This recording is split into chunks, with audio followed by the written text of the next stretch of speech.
best friend had a daughter, Sarah, that had just turned 7, and I occasionally watch her whatever they needed. They lived in a really nice home in Washington, surrounded by trees and mountains. The nearest neighbors were a couple miles away, so I always enjoyed the peace and quiet while staying there. Anyways, my friend had asked me if I could watch Sarah for 2 days while she was going on a business trip. I agreed, and a few weeks later arrived at her house. We talked for a little bit and ate lunch together, and she finished packing and headed out to catch her flight. I hung out with Sarah for a few hours, listening to her talk about school and her friends. Then I took her out to pick up some dinner and dessert. We got back to the house around 8 and agreed to watch a movie. Just before bed, I sat on the couch and began scrolling through the list of the movies to find one.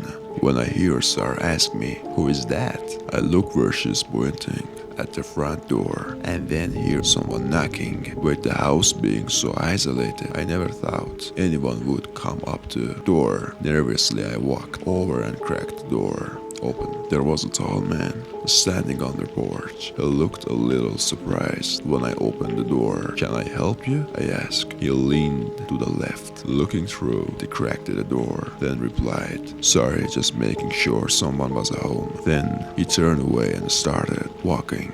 Obviously, I found this very strange and a little bit creepy. I closed the door and locked it, then went to the back door and locked it as well. Sarah asked me who it was, and I told her it was just a neighbor. Then went back to the couch and started the movie. We both enjoyed the movie, though it was a little bit longer than I had thought. I told Sarah it was a time for bed, and then followed her upstairs as she got ready. Once she was in bed, I came back down and sat on the couch. It was a little bit after 10, and I wasn't too tired yet, so I figured out turn something on the TV and just wind down for a bit before going to bed. As the TV played, I started to hear a crunching sound coming from somewhere. I muted the show and listened more carefully. It was coming from the back of the house. I went over to the back door and turned on the back porch light. Looking around, I couldn't see anything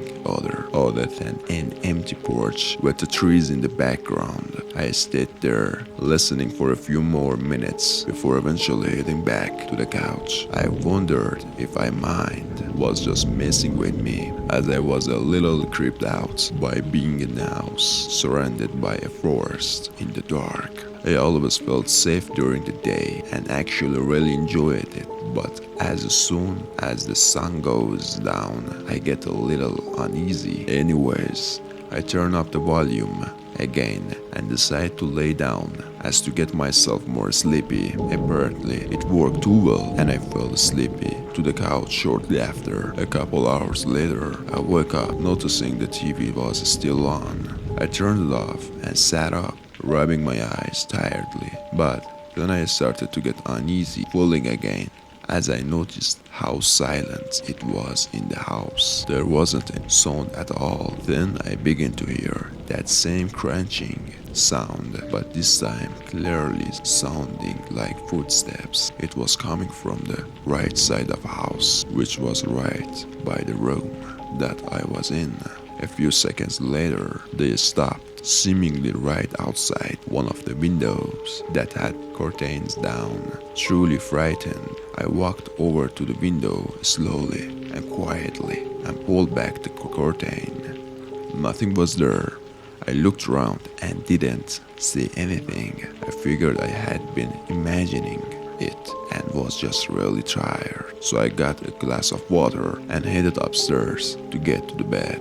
The next morning, I made us some breakfast and we sat down together to talk about what we wanted to do today. But as we were discussing plans, Sarah asked me why I was walking around outside last night. I froze for a moment, then asked her what she saw. She said she had heard someone walking around the house for almost an hour. Just after she had gone to bed, the chills ran down my body, and I told her to stay inside while I went to look around outside. I grabbed a small knife just in case and went out the front door, walking around the house. It was hard to tell if anything was from the last night or I'd already been there, but I didn't notice some scratches on the walls near some of the windows and doors, but other than that, everything seemed normal. I couldn't tell if there were any footprints, as the yard was mostly thick grass. As I made my way back to the front door, I saw that the same man from yesterday walking down the street in front of the house. He was just walking past, but again, this house was pretty far from anything else, so he had to have a walk a couple miles at least just to get there. I went back inside and told Sarah that we were going to the mall today and walk around. I really didn't want to be in the house anymore, so I wanted to spend as much time away as possible. We stayed out for a while and didn't get back to the house until 6. My friend called me soon after just to check up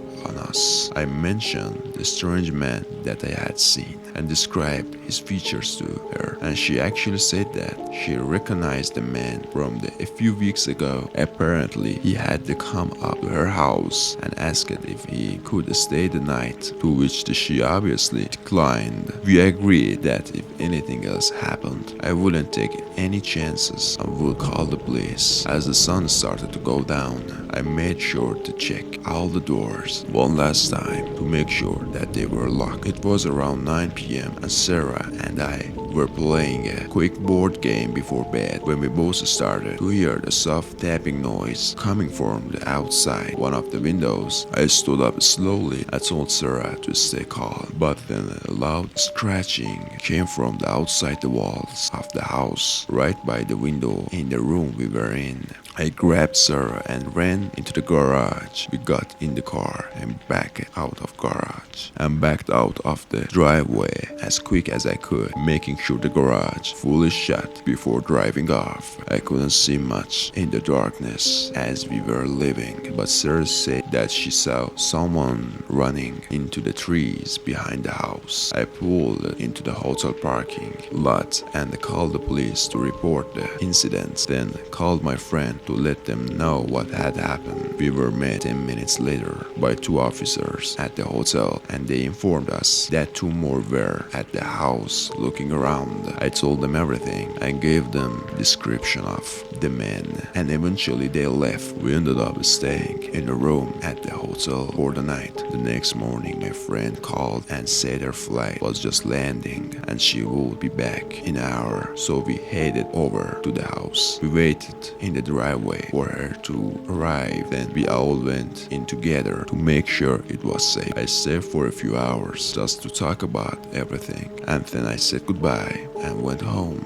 It was definitely one of the scariest things to ever happen to me, but fortunately the man was caught a month later after having reported by the multiple people for trying to break into their home. What scares me the most about the guy was that he never said what his reasoning was for his actions. He had apparently broken into one of the homes, but he didn't steal anything at all. He just looked around for a little bit and then left empty-handed. It always makes me wonder what he was actually trying to do on the night he tried to break in.